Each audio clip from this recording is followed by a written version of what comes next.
എല്ലാവരും സുഖമായിട്ടിരിക്കുന്ന. ഇന്ന് ഞാൻ കൊണ്ടുവന്നിരിക്കുന്നത് ഒരു നോൺ വെജ് ഫ്രൈഡ് റൈസിൻ്റെ റെസിപ്പിയാണ്.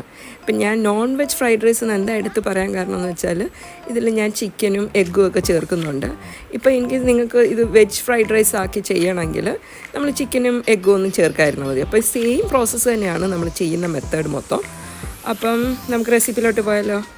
ഓക്കെ, സ്റ്റാർട്ട് ചെയ്യാം. ബാ, ആദ്യം നമുക്ക് ചിക്കൻ മാരിനേറ്റ് ചെയ്തെടുക്കാം. ഞാനിവിടെ ചിക്കൻ്റെ ബ്രസ്റ്റ് പീസാണ് എടുത്തിരിക്കുന്നത്. ഇത് നമുക്ക് നല്ലപോലെ വൃത്തിയാക്കിയതിന് ശേഷം ഇതിലേക്ക് ഉപ്പ്, കുരുമുളക് പൊടി, മഞ്ഞൾപ്പൊടി, കുറച്ച് വിനാഗിരി. ഇപ്പോൾ വിനാഗിരി ഇല്ലെങ്കിൽ നിങ്ങൾക്ക് നാരങ്ങാ നീര് ചേർത്താലും നല്ലതാണ് കേട്ടോ. അതിട്ട് നല്ലപോലെ മാരിനേറ്റ് ചെയ്ത് ഒരു അരമണിക്കൂർ ഇത് മാറ്റി വയ്ക്കുക. ഇനി നമുക്ക് ഇതിനുള്ള റൈസ് റെഡിയാക്കാം. അപ്പോൾ അതിനുള്ളത് ഞാനിവിടെ ഉപയോഗിക്കുന്ന ബസ്മതി റൈസാണ്. അപ്പോൾ ഞാനിവിടെ എടുക്കുന്ന 1.5 കപ്പ് ബസ്മതി റൈസാണ് എടുത്തിരിക്കുന്നത്. അത് നല്ലപോലെ കഴുകിയെടുക്കുക. ഇതുപോലെ ക്ലിയർ വാട്ടർ ആയിരിക്കണം. പിന്നെ ഇതൊരു അരമണിക്കൂർ സോക്ക് ചെയ്യാൻ വയ്ക്കുക. പിന്നെ ആ സമയത്ത് നമുക്ക് ഒരു പാത്രത്തിൽ വെള്ളം തിളപ്പിക്കാൻ വയ്ക്കുക. അതിലേക്ക് കുറച്ച് ഉപ്പിടുക. എന്നിട്ട് അത് തിളച്ചതിന് ശേഷം നമുക്കിങ്ങനെ കഴുകിയ അരി ഇതിലേക്കിട്ട് നമുക്ക് കാരണം അളവൊന്നുമില്ല. നമുക്ക് ഇങ്ങനെ നമ്മൾ സാധാരണ റൈസ് വയ്ക്കുമ്പോൾ ഇപ്പോൾ 1 കപ്പിന് 2 കപ്പ് വെള്ളമൊന്നുമില്ല, അങ്ങനെയൊന്നും ചെയ്യണ്ട കേട്ടോ. ഇത് ജസ്റ്റ് നിങ്ങൾക്ക് ഇങ്ങനെ തന്നെ എത്ര വെള്ളം എടുത്ത് ഇങ്ങനെ അരിയിട്ട് വേവിച്ചെടുക്കുന്നതാണ്. കാരണം നമ്മളിത് ഇതുപോലെ എടുത്ത് വേറെ പിന്നെ അരിപ്പ പാത്രത്തിലേക്ക് മാറ്റുക. വാർക്കുന്ന പോലെ അരി വാർത്തെടുക്കത്തില്ല, അതുപോലെ തന്നെ നമ്മൾ ചെയ്യുവാണ് കേട്ടോ. അപ്പോൾ അളവൊന്നുമില്ല. അപ്പോൾ ഇത് ഇപ്പോൾ ചോറ് നല്ലപോലെ വെന്തിട്ടുണ്ട്. അത് കഴിഞ്ഞ ഉടനെ തന്നെ ഇത് നമുക്കൊരു വട്ടപാത്രമോ എന്തെങ്കിലും നിരപ്പായ ഏതെങ്കിലും ഒരു പാത്രത്തിൽ ഇങ്ങനെ ഇട്ട് വയ്ക്കുക. കാരണം അതൊന്ന് തണുക്കണം, അല്ലെങ്കിൽ ഇത് പരസ്പരം ഇരിക്കാൻ വേണ്ടി നമ്മളിങ്ങനെ ചെയ്യുന്നത്. പക്ഷേ ഇതിപ്പോൾ ചെക്ക് ചെയ്യുന്നത് ഞാൻ കാണിച്ചു തരാം. ഇതെങ്ങനെയാണ് നമുക്ക് കറക്റ്റ് ഫ്രൈഡ് റൈസ് എങ്ങനെ ഇരിക്കണമെന്നുള്ളത് ഞാനിപ്പോൾ കാണിച്ചു തരാം. ഇത് കണ്ടോ, ഇങ്ങനെ നമ്മൾ എടുക്കുമ്പോൾ ഇങ്ങനെ പ്രസ് ചെയ്യുമ്പോൾ പേസ്റ്റ് ആവരുത്. പേസ്റ്റ് ആയി കഴിഞ്ഞാൽ ഇത് ഒത്തിരി വെന്ത് പോയെന്നാണ്. ഇങ്ങനെ പ്രസ് ചെയ്യുമ്പോൾ 2ആയിട്ട് ബ്രേക്കായിട്ട് വരണം. അപ്പോൾ അതാണ് കറക്റ്റ് അതിൻ്റെ റൈസിൻ്റെ കറക്റ്റ് കൺസിസ്റ്റൻസി നമ്മൾ ഫ്രൈഡ് റൈസൊക്കെ ഉണ്ടാക്കുമ്പോൾ. ഇനി നമുക്ക് നേരത്തെ മാരിനേറ്റ് ചെയ്ത് വെച്ചിരിക്കുന്ന ചിക്കൻ ഉണ്ടല്ലോ, അത് നമുക്കൊന്ന് ഫ്രൈ ചെയ്തെടുക്കാം. അതിന് ഞാനിപ്പോൾ ഇച്ചിരി സൺഫ്ലവർ ഓയിലാണ് യൂസ് ചെയ്തിരിക്കുന്നത്. എന്നിട്ട് അതിലേക്ക് ചിക്കൻ പീസെല്ലാം ഇങ്ങനെ ഇട്ട് നമുക്കൊന്ന് ഫ്രൈ ചെയ്തെടുക്കാവേ.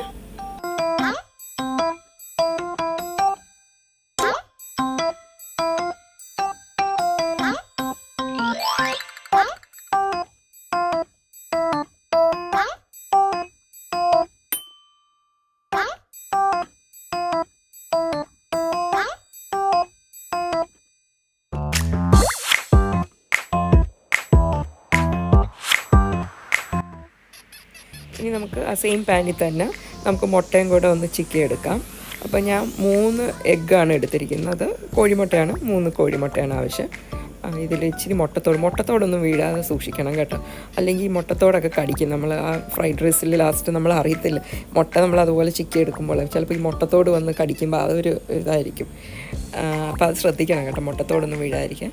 പിന്നെ ഇതിലേക്ക് കുറച്ച് ഉപ്പും കുരുമുളക് പൊടി ഇട്ട് നല്ലപോലെ അങ്ങ് ചിക്കി എടുക്കുക കേട്ടോ. ഇതൊക്കെ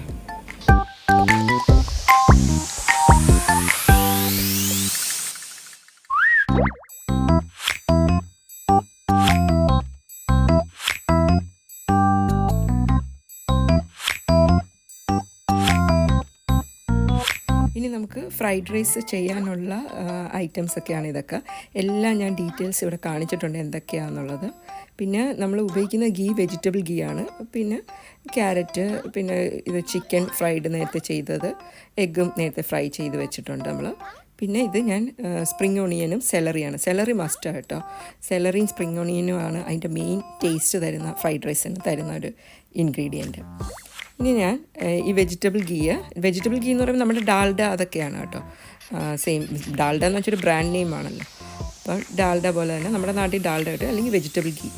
ഓക്കെ, അങ്ങനെ ചോദിച്ചെടുത്താൽ മതി കേട്ടോ. പിന്നെ അത് നമ്മൾ ഒരു വലിയ പാത്രം എടുക്കാൻ യൂസ് ചെയ്യണം കേട്ടോ. അപ്പം നമുക്കിതെല്ലാം മിക്സ് ചെയ്യാൻ നമുക്ക് എളുപ്പമായിരിക്കും.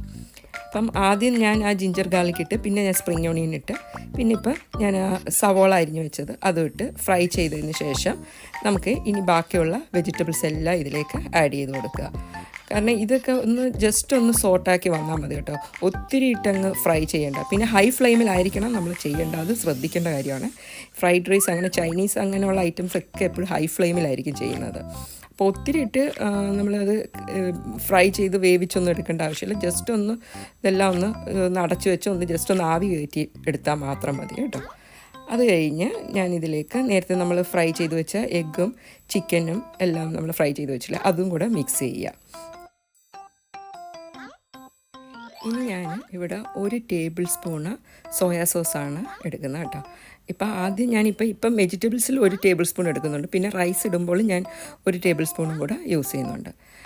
പിന്നെ കുറച്ച് ഉപ്പും കൂടെ ചേർക്കുക. കാരണം സോയാ സോസ് ഇട്ടതിന് ശേഷം ഉപ്പ് ആഡ് ചെയ്യാവുള്ളൂ കേട്ടോ, അത് ശ്രദ്ധിക്കണം. അല്ലെങ്കിൽ ചിലപ്പോൾ ആ സോയാ സോസിനൊരു ഉപ്പ് രസമുണ്ട്, അപ്പോൾ അല്ലെങ്കിൽ നമ്മുടെ ഉപ്പ് ഇതിന് ഫ്രൈഡ് റൈസിൽ കൂടും. അതുകൊണ്ടാണ് സോയാ സോസ് ചേർത്തതിന് ശേഷം ഉപ്പ് ആഡ് ചെയ്യുന്നത്. അത് കഴിഞ്ഞ് നിങ്ങൾക്ക് മറ്റേ അജിനോമോട്ടോ ഉണ്ടെങ്കിൽ അങ്ങനെ ഇടാം. പിന്നെ അജിനോമോട്ടോ ഞാനിവിടെ യൂസ് ചെയ്യുന്നില്ല, അതുകൊണ്ടാണ് ഞാൻ സോൾട്ട് തന്നെ ഇട്ടത് കേട്ടോ. പിന്നെ ഇത് റൈസ് എല്ലാം കൂടെ എടുത്ത് മിക്സ് ചെയ്യുക നന്നായിട്ട്. അത് കഴിഞ്ഞ് ഇത് അവസാനം ഇങ്ങനെ കുറച്ച് റൈസ് മാറ്റി വയ്ക്കുക. ഇതിലേക്ക് കുറച്ച് പെപ്പറും ഉപ്പും പിന്നെ സോയാ സോസ് ഇടുക. അത് കഴിഞ്ഞ് ഇതൊന്ന് നല്ലപോലെ മിക്സ് ചെയ്ത് എല്ലാം കൂടെ ആയിട്ട് യോജിപ്പിക്കുക. അപ്പം ഇതെല്ലാം അടുത്തേക്ക് ഈ സോയാ സോസിൻ്റെ ആ ഫ്ലേവർ എല്ലാ റൈസിലും കിട്ടും കേട്ടോ. ഇങ്ങനെ ചെയ്താൽ നല്ലതാണ്. അപ്പോൾ ഇതെല്ലാം കൂടെ മിക്സ് ചെയ്ത് വയ്ക്കുക.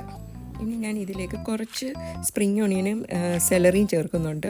ഇതൊന്ന് മിക്സ് ചെയ്യണം കേട്ടോ, ഈ സ്പ്രിങ് ഒണിയനും സെലറി. അപ്പോൾ അതിൻ്റെ ആ ഫ്ലേവറും ഇതിലേക്ക് കിട്ടും, അതിനാണ് ഇങ്ങനെ മിക്സ് ചെയ്യുന്നത്. പിന്നെ ഗാർണിഷ് ചെയ്യാനും കുറച്ച് മാറ്റി വെച്ചേക്കണം. അപ്പോൾ ഇതെല്ലാം മിക്സ് ചെയ്തതിന് ശേഷം ഇത് സ്പ്രിങ് ഒണിയനും സെലറിയും കൂടെ ഒന്ന് ഗാർണിഷ് ചെയ്ത് ഒന്ന് കുറച്ച് നേരം അടച്ച് വെക്കണം കേട്ടോ. ഒരു 10 മിനിറ്റ് അടച്ച് വെച്ചതിന് ശേഷം നിങ്ങൾക്ക് സെർവ് ചെയ്യാം കേട്ടോ. അപ്പോൾ നമ്മുടെ ഫ്രൈഡ് റൈസ് റെഡിയായി കഴിഞ്ഞു. എൻ്റെ വീഡിയോ നിങ്ങൾക്ക് ഇഷ്ടപ്പെട്ടെങ്കിൽ ഒന്ന് സബ്സ്ക്രൈബ് ചെയ്യാൻ മറക്കല്ലേ. അപ്പോൾ വീണ്ടും നമുക്ക് പുതിയ റെസിപ്പി ജിഞ്ചർ ചിക്കനാണ്. അപ്പോൾ ജിഞ്ചർ ചിക്കൻ്റെ റെസിപ്പിയായിട്ട് വീണ്ടും കാണാം. Bye bye, see U.